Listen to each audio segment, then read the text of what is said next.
What we're about to talk about, I have to like double down and insist. This is categorically different. This is not what. For sure, this is not what is used to being. This is not. You're not ready for it.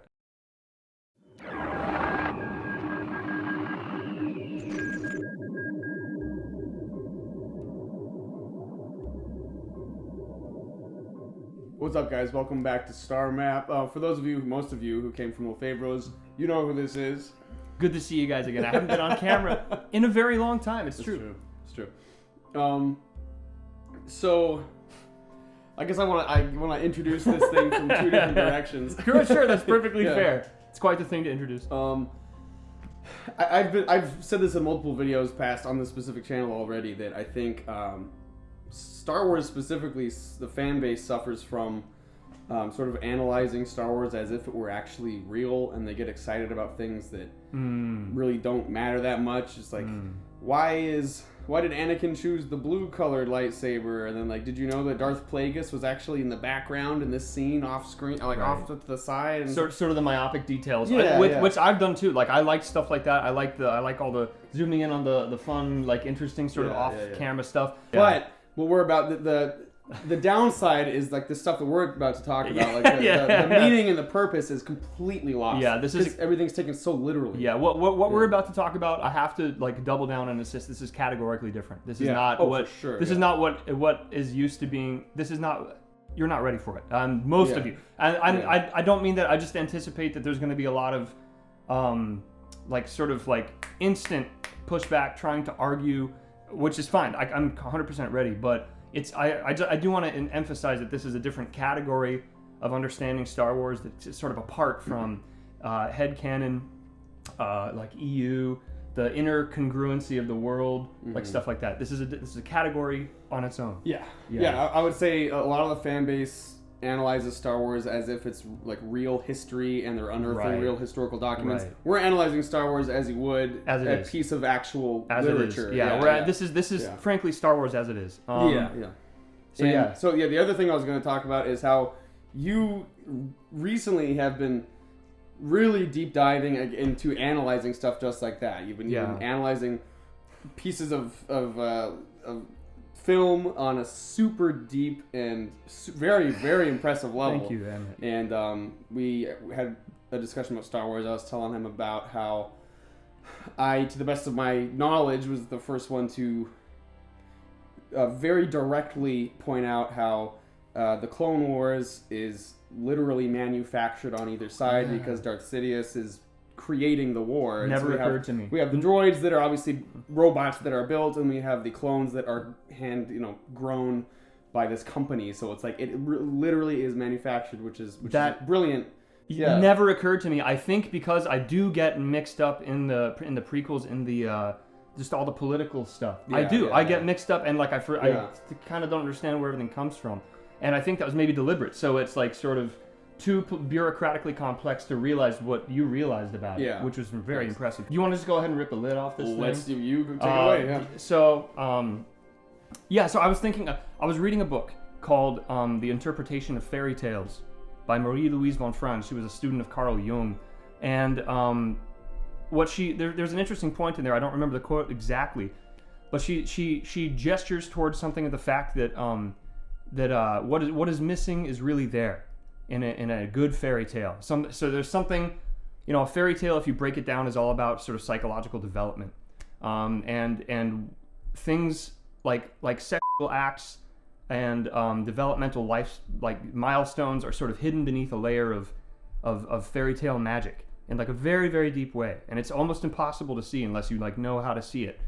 So she took apart a couple stories in that book, and I started using that lens to like look at certain things on my own, like first fairy tales, like the Rapunzel story, the original 1812 Brothers Grimm Rapunzel story, and I saw something in there that sort of made sense. And I started rewatching certain things with this sort of lens of analysis, this sort of like Carl Jung, Marie-Louise von Franz lens of analysis for the fairy tale structure. I was thinking back on Star Wars, and we all know, and this is verifiable, this is beyond me or any of us, that George Lucas was inspired by, what's his name, Joseph Campbell's, the Hero with a Thousand Faces, or what, Hero with, I think that's the name of the book. which is the classic. Luke is the classic hero's journey, right? It's his. A New Hope was basically his ascendancy from boyhood to manhood. It's his transition, right? And so what happens? Like he hits a lot of the major stops in that Joseph Campbell sort of arc, right? Which is like the receiving of the sacred object, the call to adventure. There's a lot of archetypes: the wise old man, the fairy princess. We all know these things. And George Lucas did a little brilliant twist, and he hid the sort of final transition to manhood in the foreground of the story. So at the I don't even know how to like really say it. Well, okay, I will say I think before, correct me if I'm wrong, but a while ago, I want to say a year or so ago, but I think before maybe you started reading into this stuff, you had mentioned almost, at least I interpreted it as a joke. You say when Luke shoots the proton torpedoes into the hole, it seems sexual. Looks like his face. It looks like yeah. So yeah. I was just kind of like, haha. Yeah, and it's just something that occurred. Yeah, and I want to be clear that I've looked like everywhere on the internet for this. So please correct me if someone said it first. I would love to see that. But like the transition from boyhood to manhood, and you're gonna have to bleep this out in post or whatever, necessarily, has the act of penetrative vaginal or reproductive sex. It's just part of it, okay? And George Lucas, in his sort of brilliance and his sort of like whatever, maybe consciously, unconsciously, I'm pretty sure he did it on purpose, hit it in the final scene. It's the Death Star trench run when Luke shoots his proton torpedoes into the Death Star. So what do I mean by that? Think about for instance, just look at this picture of the human life. Yeah, when you like, I'm gonna put the images. The pictures up will say about it. Will speak for themselves. Look at this image of the life cycle of the fertilization of the embryo, right? So there you go, zygote, morula, blastocyst, sort of a little explosion, a mini Big Bang, if you will. So let's talk about the step by step. The egg. Before right fertilization, it has the singular dot. Yeah. And you also sent me the picture that what it would look like under the microscope. George Lucas, obviously, when he first would have seen, think about it, that would have been the 1960s for him. Yeah. When he first saw a picture of an unfertilized human embryo, as we all do, at some point, something like that, in high school or college, a textbook or a slide, it would have been in black and white. It would have looked like this. Yeah, exactly. So there it is. That's it. And that's all I wanted to say. And my buddy Gabriel did mention that this didn't occur to me either. That the X-wings and Y-wings, which I think were the only time there was no like A-wing yet. Yeah. I mean there was other ships in the trench run, but the X-wings and Y-wings are the X and Y chromosomes, which falls perfectly in step with Lucas's propensity to blend biology and science, or science and mythology, like he did with the midi-chlorians later. So and his two proton torpedoes look exactly. Two proton torpedoes are that? It's fertilized. Yeah. There's Joseph Campbell has something about Joseph. There's this idea in mythology, this additional idea in mythology of a sort of cosmic egg or a cosmic embryo, which is sort of like gives birth to the universe, sort of like brings forth the new order with the death of the old, simultaneously a new hope. I'm over talking about it. I think you guys get the picture. It just can show. And I think adding to that point where it's like the new creation and like a new beginning is because that event is. Star Wars is year 0. So there's after the Battle of Yavin and before the Battle of Yavin. I didn't know that. So that's exactly where everything kind of springs into the new age, literally. Yeah, literally. That's what it is. And to me, we've all heard that like, Peter Parker becoming Spider-Man is all about him becoming a man because he's like with his hand. We know about that one was too obvious. That one's too obvious. None of us could have ignored it, right? He's in his room. All over the place. Like I'm so sorry if you didn't get that. I'm so sorry.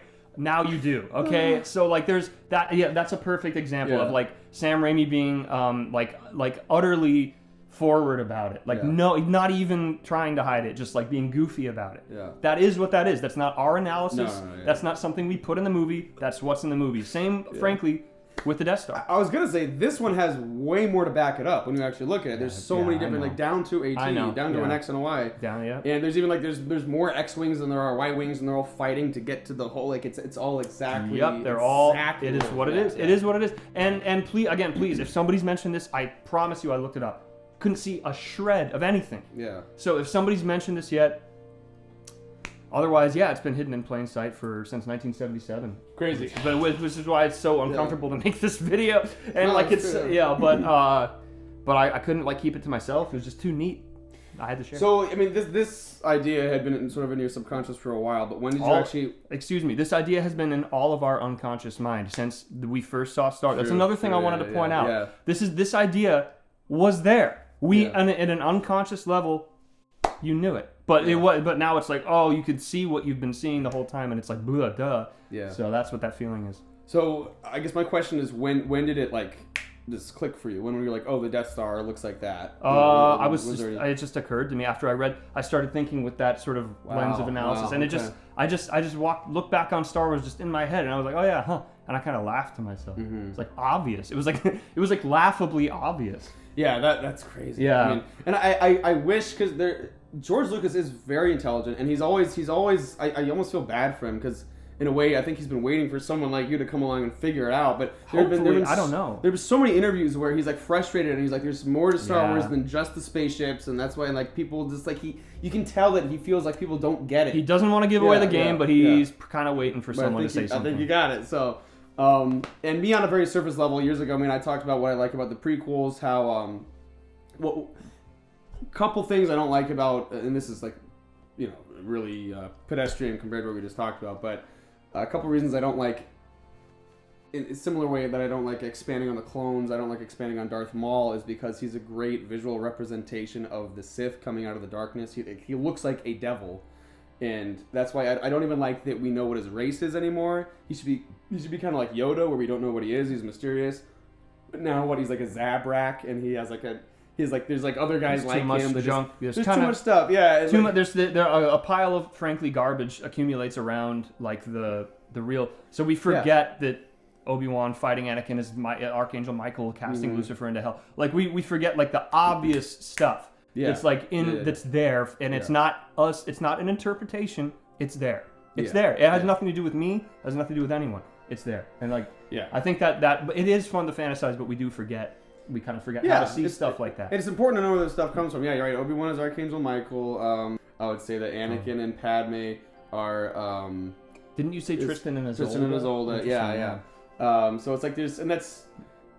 It is what it is. Yeah. What is anyone going to do about it? Yeah, right. And what sticks with us, I think you're right, is the subconscious meaning behind all of it, and that's what really inspires us and makes us excited. Yeah. But you know, Anakin's turning point is when he goes back to visit his mom, and we should have seen that coming, because in the first movie she tells him not to look back when he leaves with Qui-Gon, and of course that's literal in that scene, but him returning in episode 2 is him looking back to his mom, coming back to her, and then that's exactly what flips him and he starts going to the dark side.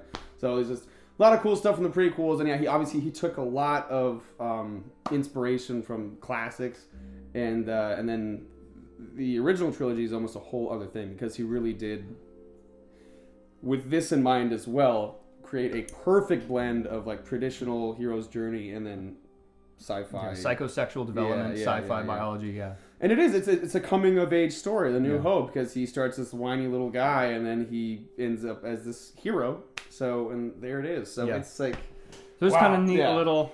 You can't deny it once it's there. Yeah. All right. I don't know. There's nothing really more I have to say. Well, I just caution you guys, because again, I what I was saying at the beginning, we enjoy this stuff in such a literal sense, in such a literal way, which is fine.